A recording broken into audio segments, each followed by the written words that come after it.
সবাইকে নমস্কার জানাই। সাংবাদিক বন্ধুরা,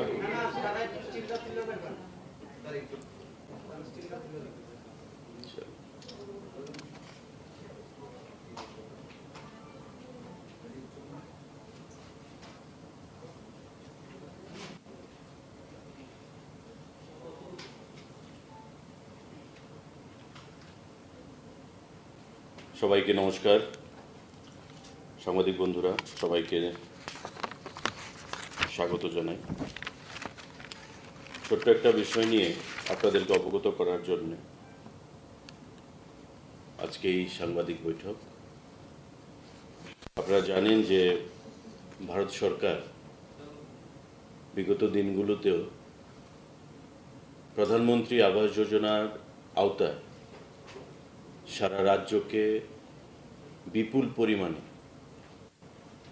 ঘরের ব্যবস্থা করেছে এবং গত দিনগুলোতে টোটাল রুরালে, আমি যেটা আজকে তথ্য দিচ্ছি আপনাদের, এটা প্রধানমন্ত্রী আবাস যোজনা রুরাল, গ্রামীণ, সারা রাজ্যে 2,01,000 ঘর ইতিমধ্যে প্রদান করা হয়ে গেছে, যার মধ্যে আন্ডার কনস্ট্রাকশন রয়েছে 48,000, অর্থাৎ 2,10,000-এর মধ্যে 48,000 আন্ডার কনস্ট্রাকশন, বাকিগুলো সব কনস্ট্রাক্টেড অলরেডি, সব ঘর তৈরি হয়ে গেছে। এই 2,10,000 ঘরের মধ্যে 48,000 আন্ডার কনস্ট্রাকশন, বাকি যে সংখ্যাটা অলরেডি কনস্ট্রাক্টেড ঘর কাজ হয়ে গেছে। এর বাইরে গত 29শে মে 2023 ভারত সরকার, মিনিস্ট্রি অফ রুরাল ডেভেলপমেন্ট, আমাদের রাজ্যকে 1,30,695টা নতুন ঘরে স্যাংশন দিয়েছেন। গ্রামীণ আমাদের রাজ্য 1,30,695, এই যে সংখ্যাটা নতুন ঘরে, সেখানে sanction ministry of rural development আমাদের রাজ্যকে প্রদান করেছে নতুন স্যাংশন।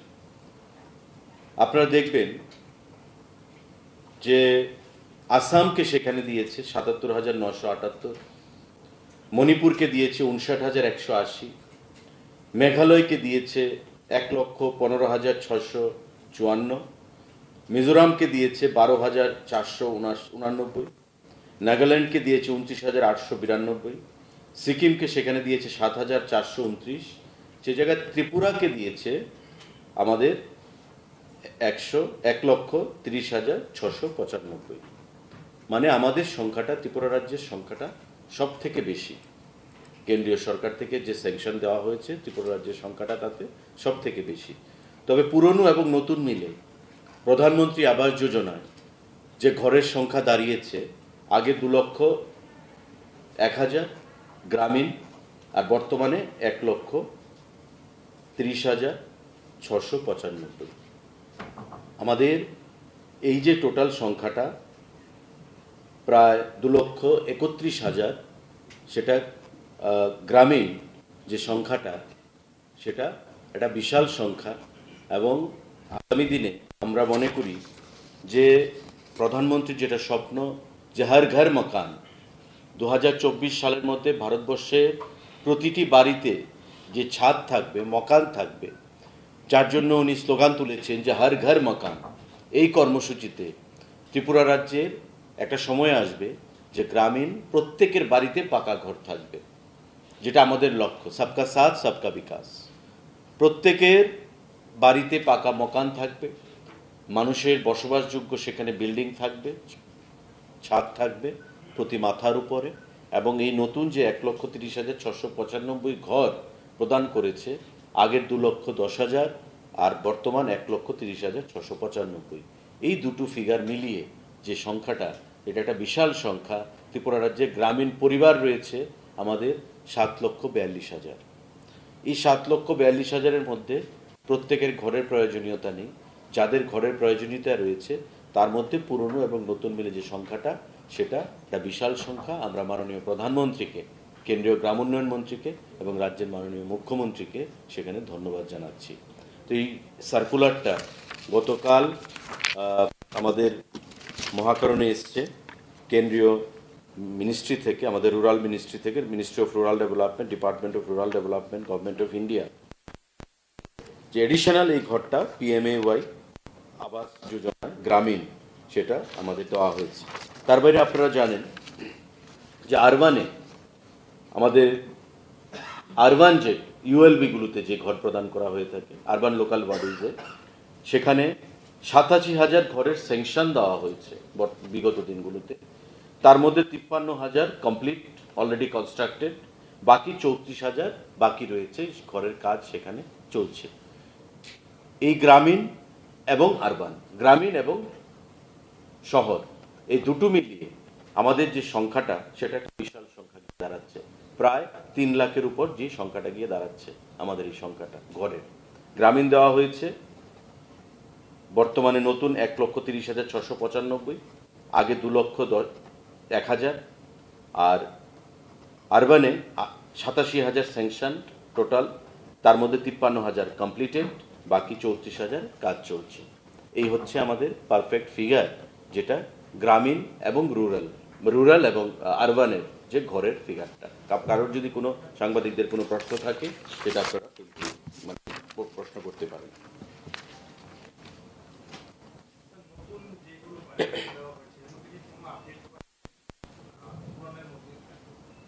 না, যেগুলো অলরেডি স্যাংশন পাওয়া হয়েছে বিগত দিনে, ইনস্টলমেন্ট বেসিস আপনারা জানেন যে ঘরের টাকাটা প্রদান করা হয়, first instalment, second instalment, third ইনস্টলমেন্টে অর্থটা প্রদান করা হয়ে থাকে। তো কেউ কেউ প্রথম ইনস্টলমেন্ট পেয়েছে, প্রথম ইনস্টলমেন্টে যতটুকু কাজ করার প্রয়োজন সেইটুকু কাজ হয়ে যায়, তারপর দ্বিতীয় জিও ট্যাগিং হবে, তারপর সেকেন্ড ইনস্টলমেন্ট প্রদান করা হবে। তো এমন পিরিয়ডিক্যালি কেন্দ্রীয় সরকার থেকে RD ডিপার্টমেন্টের মাধ্যমে অর্থগুলো বরাদ্দ করা হয়ে থাকে এবং ওই বেনিফিশিয়ারির অ্যাকাউন্টে ডাইরেক্ট টাকা চলে যায়। There is no middle man. বিগত দিনে যেভাবে ব্লক থেকে ক্যাশ টাকা দেওয়া হতো, স্বাভাবিকভাবে দুর্নীতি হতো মানুষের ঘরের টাকা নিয়ে, আজকে কেন্দ্রীয় সরকার মোদিজির নেতৃত্বে, আমাদের রাজ্য সরকারও, সেটা কেন্দ্রীয় সরকার থেকে ডাইরেক্ট অর্থ পাঠানো হচ্ছে ওই বেনিফিশিয়ারিদের অ্যাকাউন্টে। তো first instalment, second instalment, third installment, যারা অলরেডি ইনস্টলমেন্ট পেয়েছে বা যারা অ্যানেক্সার C, অ্যানেক্সার D-তে যাদের নাম রয়েছে তাদের আসবে না, এগুলো নতুন, যারা বিগত দিনে পায়নি। এবং একটা সময় ছিল যখন আমাদের সরকার গঠিত হয়েছে, তখন আপনারা জানেন যে ঘর নিয়ে একটা রিসেন্টমেন্ট ছিল। গ্রামে গঞ্জে অনেকেই বলতো যে যারা বিরোধী দলের সমর্থক, কমিউনিস্ট পার্টির সমর্থক, তাদেরকে ঘর দেওয়া হচ্ছে, অথচ আমরা যারা শাসক দলের সমর্থক তাদেরকে ঘর দেওয়া হচ্ছে না। আমাদের দল কি বলেছে? আমাদের প্রাক্তন মুখ্যমন্ত্রী, আমাদের সভাপতি এবং আমাদের বর্তমান মুখ্যমন্ত্রী, আমরা বলেছি যে দেখুন, ঘর নিয়ে, গরিব অংশের মানুষকে নিয়ে, জল নিয়ে, ঘর নিয়ে কোনো রাজনীতি নয়। যারা এলিজিবল তারাই ঘর পাবে, কোনো অবস্থাতেই ঘর নিয়ে কোনো রাজনীতি হবে না। কমিউনিস্ট পার্টির সদস্য, বিরোধী দলের সদস্য, তাদেরকে আমরা ডেকে ডেকে ঘর দিয়েছি পঞ্চায়েত থেকে। তো তারা যেমন অর্থ পেয়েছে, আমাদের এই যে নতুন 1 লক্ষ, আমাদের যে সংখ্যাটা 1,30,695, এই যে সংখ্যাটা যারা বিগত দিনে পায়নি তাদেরকে সেই ঘরগুলো প্রদান করা হবে। তো এখন নতুন এবং পুরনো মিলিয়ে যে সংখ্যাটা, তাতে আর আমাদের মধ্যে রিসেন্টমেন্ট থাকবে না। গ্রামীণ লেভেলে যে একটা প্রত্যেকের মধ্যে একটা ডিপ্রাইভেশন, বঞ্চিত হওয়ার যে একটা ভয় ছিল, সেই জিনিসটা আর থাকবে না। এতে করে এই জিনিসটা কেন্দ্রীয় সরকার বন্দোবস্ত করেছেন এবং আমাদের মাননীয় মুখ্যমন্ত্রীও যথেষ্টভাবে তদবির করেছেন, দিল্লিতে গিয়ে কেন্দ্রীয় মন্ত্রীদের সঙ্গে দেখা করেছেন এবং তারপরই গতকালকে এই সার্কুলারটা এসছে যে নতুন আমাদের ঘর সেগুলো আবার প্রদান করা হয়েছে। তো এটা আমাদের রাজ্যের আর্থসামাজিক ব্যবস্থার যেমন উন্নয়ন ঘটবে, কারণ আপনারা জানেন যে ঘর যখন তৈরি হবে তার সঙ্গে ইট জড়িত, বালি জড়িত, সিমেন্ট জড়িত, রড জড়িত। তো প্রতিটি ক্ষেত্রে এই অর্থ মার্কেটে আসবে এবং ব্যবসা বাড়বে, লেবারার সেখানে নিযুক্ত হবে কাজের জন্যে, সেই আর্থসামাজিক ব্যবস্থার উন্নয়ন হবে। তো আমরা মাননীয় প্রধানমন্ত্রীকে ধন্যবাদ জানাবো এবং মাননীয় মুখ্যমন্ত্রীকে ধন্যবাদ জানাবো যে উনি তদবির করেছেন এবং দিল্লি থেকে এই গ্রান্ট বা স্যাংশন আমাদের রাজ্যে পাঠানো হয়েছে। ধন্যবাদ।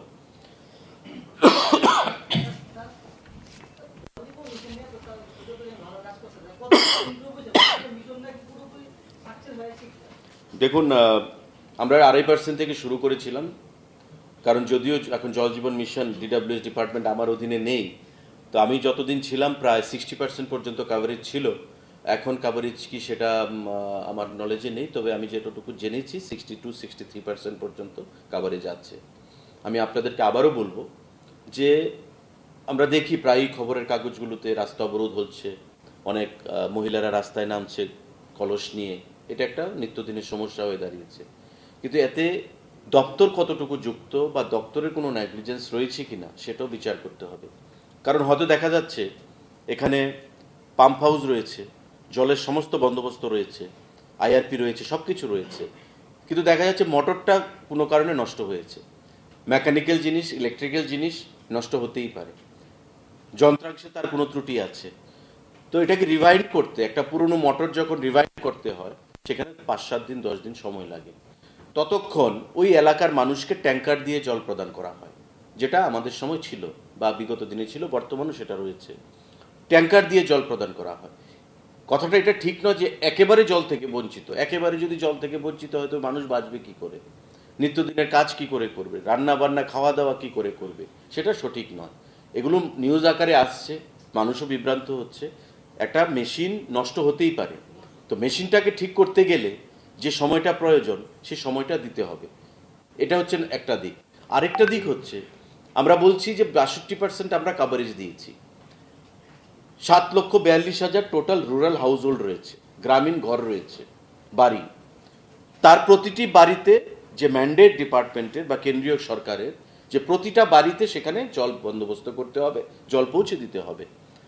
তার মধ্যে এই যে সংখ্যাটা আমাদের 7,42,000 যে আমাদের সংখ্যাটা বাড়ির গ্রামীণ, তার মধ্যে আমরা 4,30,000-এর মতো জায়গায় পৌঁছেছি। আপনারা দেখবেন যদি হিসাব করে নেন 62-63% হবে। তো 4,30,000, তো আমরা তো এই কথা বলি না যে আমরা কমপ্লিট করে ফেলেছি। আজকে যদি আমরা বলতাম we are already in a saturation mode, আমরা অলরেডি স্যাচুরেশন মোডে চলে এসেছি, তবে আপনারা আমাকে জিজ্ঞাসা করতে পারতেন বা দপ্তরকে বা রাজ্য সরকারকে যে আপনারা বলছেন একদিকে যে অলরেডি স্যাচুরেটেড, কিন্তু সেখানে জল পাচ্ছে না। আমরা বলছি যে 62% এলাকাতে আমরা জল প্রদান করেছি, কিন্তু বাকি 38% আমাদের রয়ে গেছে। এই 38% যারা জল পাচ্ছে না তাদের মধ্য থেকে অনেকখান থেকে রিয়েকশন আসছে, রাস্তা অবরোধ হচ্ছে, সেই জিনিসগুলো দেখতে হবে। তো এটা তো আর এমন নয় যে বাজার থেকে কিনে এনে সাপ্লাই করে দিলাম। এটা রিগ মেশিন যাবে, ড্রিলিং হবে, ডিপ টিউবওয়েল হবে, মিনি ডিপ টিউবওয়েল হবে, পাম্প হাউস বসবে, টেন্ডার হবে, আইআরপি বসবে, কমিশনিং হবে, আবার আমাদের ট্রান্সফরমারের সেখানে কমি রয়েছে। তো ওভারঅল মিলে একটা প্রসেস, একটা কাজ যখন শুরু হয়, ধরুন 8,700 পাড়া রয়েছে আমাদের রাজ্যে, 8,700 পাড়া আমরা যাদেরকে হ্যাবিটেশন বলি। এই 8,700 পাড়াতে জল দিতে গেলে আপনি ভাবুন যে একটা পাড়াতে একটা ডিপ টিউবওয়েলে 150 বাড়িতে দেওয়া যায়, তবে কত হাজার ডিপ টিউবওয়েলের দরকার। একটা টেন্ডার যখন হবে একটা ডিপ টিউবওয়েলের জন্য 2 থেকে 2.5 মাস 3 মাস সময় লাগে সেই টেন্ডারটাকে ফাইনালাইজ করতে, সমস্ত কোডাল ফর্মালিটিসগুলো মেনে। তো আগে তো এই পদ্ধতি ছিল না, বর্তমানে যে পদ্ধতি রয়েছে। আগে কি ছিল, আমরা দেখতাম পাড়া ভিত্তিক ওয়াটার সাপ্লাই থাকতো, পাড়ার মহিলারা গ্রামে কলস নিয়ে লাইন ধরতো, একের পর এক সেখান থেকে জল নিত, একটা পাড়া বেসিস ওয়াটার সাপ্লাইয়ের পয়েন্ট বসিয়ে দেওয়া হতো। তো আজকে মোদিজি বলেছেন হর ঘর জল, হর ঘর পানি, হর ঘর মকান, প্রতি বাড়িতে জল দিতে হবে। 19 কোটি বাড়ি রয়েছে সারা দেশে, তার মধ্যে 10 কোটি বাড়িতে দেওয়া হয়েছে, বাকি 9 কোটি বাড়িতে এখনো দেওয়া হয়নি। when it comes to national average, আর আমরা ন্যাশনাল অ্যাভারেজ থেকেও বেশি, 62%। আর আমাদের রাজ্যে 7,42,000 পাড়া রয়েছে, বাড়ি রয়েছে, পাড়ায় 8,700। ওই 7,42,000 বাড়িতে আমরা 4,30,000-এর মতো কমপ্লিট করেছি, কিন্তু বাকিটা তো রয়ে গেছে, সেটা আমাদের আরো সময় লাগবে। আমরা কাজ করছি, আমাদের একদম মিশন মোডে কাজ চলছে, ইঞ্জিনিয়াররা আমাদের কন্ট্রাক্টররা মিশন মোডে কাজ করছেন। তার মধ্যে আপনাদের বর্ষা, বিভিন্ন কারণে আপনাদের করোনা, ঈদ, দুর্গাপূজা, বিভিন্ন উৎসব, বিভিন্ন কারণে সেখানে ব্যাঘাত ঘটে। তারপরেও দপ্তর চাইছে, সরকার চাইছে, মাননীয় মুখ্যমন্ত্রী চাইছেন যাতে করে সঠিক সময়ে কাজগুলো সম্পন্ন করা যায়। জল জীবন মিশন এটা প্রধানমন্ত্রীর স্বপ্নের স্কিম এবং the most ambitious project, over ambitious project ever declared by government of India. ভারত সরকারের one of the most ambitious প্রজেক্টদের মধ্যে এটা অন্যতম প্রজেক্ট, স্কিম জল জীবন মিশন। এটা আমাদের বাস্তবে রূপ দিতে হবে এবং যে কাজ হয়েছে ভূয়সী প্রশংসার দাবি রাখে এবং আগামী দিনেও ভালো কাজ হবে যতক্ষণ না পর্যন্ত স্যাচুরেশন মোডে প্রতিটা বাড়িতে আমরা পানীয় জলের বন্দোবস্ত করতে পারছি। এটা আমার তরফ থেকেও কমিউনিকেট করা হয়েছে। আশা করা যাচ্ছে আগামী মাসে সেটা একটা ডেটে সেখানে ফাইনাল হবে। এয়ারপোর্ট অথরিটির সঙ্গে স্পাইস জেটের যোগাযোগ হয়েছে। আপনারা জানেন যে স্পাইস জেট সেটা অপারেট করবে। অলরেডি গ্যাপ ফান্ড হিসেবে 15 কোটি টাকা আমরা প্রদান করব এবং 3,75,00,000 টাকার মতো already paid to SpiceJet. ইমিগ্রেশনের কাজও চলছে, সেটা সম্পূর্ণ শেষের পথে। আগামী মাসে একটা ডেটে আমরা আগরতলা চিটাগাং রুটের ফ্লাইট রুট আমরা চালু করতে পারবো বলে আশা করছি। বিমান ভাড়া তো প্রচন্ড হাই, এটিএস তো চার্জ কমানো হয়েছে, যদিও বিষয়টা আপনার হাতে না বা বাস্তবের হাতে নেই। তারপর রাজ্য সরকারের তরফ থেকে কোনো ধরনের প্রচেষ্টা আমরা রিকোয়েস্ট করতে পারি, আমরা কমিউনিকেট করতে পারি কেন্দ্রীয় সিভিল এভিয়েশন মন্ত্রকে বা বিমান কোম্পানিগুলোকে, কিন্তু সেগুলো ইন্টারন্যাশনাল ক্রুডের উপর নির্ভর করে, সমস্ত কিছুর উপর নির্ভর করে বিমান ভাড়া ঠিক করা হয়। আমাদের এখানে আপনারা জানেন যে ফুয়েল চার্জ অত্যন্ত কম, আমাদের বিগত সরকারি সেটা ঘোষণা করেছি আমরা, তো তারপরেও সেটা কেন হচ্ছে কি হচ্ছে আমরা সমস্ত কিছু খতিয়ে দেখে আবার রিকোয়েস্ট করব যাতে কেনা কম করা হয়। তো আমাদের থেকে সবসময় আমরা চাইবো যে রাজ্যের যাত্রীরা যারা রয়েছেন তারা যেন অ্যাভেলেবিলিটি অফ আমাদের বিমান, যেটা আপনারা খবরের কাগজে বিস্তারা সেখানে তার যা শুরু করবে। আমরাও লিখেছি এয়ার ইন্ডিয়াকে ফ্লাইট বাড়ানোর জন্য, বিস্তারাকে সেখানে অপারেশন শুরু করার জন্য, বা আগামী দিনে যে আমাদের কাছে খবর রয়েছে যে 2-3টে এয়ারলাইন মিলে এক জায়গায় আবার এয়ার ইন্ডিয়ার আন্ডারে আসবে। তো যাতে নাম্বার অফ ফ্লাইট বৃদ্ধি করা যায়, আমাদের যাত্রী পরিষেবার কথা মাথায় রেখে সেই বিষয়টাও আমাদের নজরে রয়েছে এবং আগামী দিনে সেটা আমরা করব। কারণ আমরা চাই যে এই যে এয়ারপোর্ট, এটা আমাদের প্রধানমন্ত্রী সেখানে উপহার দিয়েছেন, এই এয়ারপোর্টকে ইন্টারন্যাশনাল লেভেলে নিয়ে যাওয়ার জন্য শুধু আগরতলা চিটাগাং নয়, আগরতলা ঢাকা নয়, আগামী দিনে প্রস্তাব আমার একটা ফাইল ক্লিয়ার করেছি যে ব্যাংকক, মালয়েশিয়া, সিঙ্গাপুর তাদের সঙ্গে কি করে সেখানে এয়ার কানেক্টিভিটি আমাদের এই রাজ্য থেকে বৃদ্ধি করা যায় বা স্থাপন করা যায়। এবং খুব শীঘ্রই এটা চালু হয়ে গেলে বাংলাদেশের সঙ্গে তারপর এশিয়া, সাউথ ইস্ট এশিয়া আমাদের অন্য দেশগুলোর সঙ্গে কি করে যুক্ত করা যায়, আগরতলাকে ইন্টারন্যাশনাল মাইন্ডসেটে কীভাবে নিয়ে আসা যায় সে বিষয়টাও আমরা সেখানে মাথায় রাখবো। Just a second. Sir, what was the target for that completion of that mission? Because it was going on a mission now since the treatment everything is looking after it. But still, what was the mission when we had set that mission for that completion of? The mission was to provide purified drinking water through FHTC to each and every household. The mission is like that. The target we set before us was 2023. December 2023, the target was. But the work is going on in war footing, in a mission mode. So let's see how it goes, and in the coming days, we are very much optimistic that we will be able to achieve our mission. Sir, we see the resettlement, as you already mentioned, but some areas. But one of the concern is, are we providing a purified, in matter of fact, that iron removal units are also including that in this mission, or is it only just clean drinking water? No, it is including IRP. IRP is an integral part of the entire system, entire project. Without IRP, we cannot give you purified drinking water, which is the intention of the government. So, including IRP, the mission is set before us, and we are very much optimistic the way the work is going on. It is, happening in a composite manner. Okay, it is a composite manner in a package type. So, it will happen in due course of time. That how we were involving the local community in that? The PRI bodies are very much involved. They are the integral part. Panchayat Samiti, the local panchayats, Gaon panchayats, Pradhans, the Panchayat Samiti chairman, vice chairman, Zilla Parishad, they are integral part of the entire process. along with the department. Yes.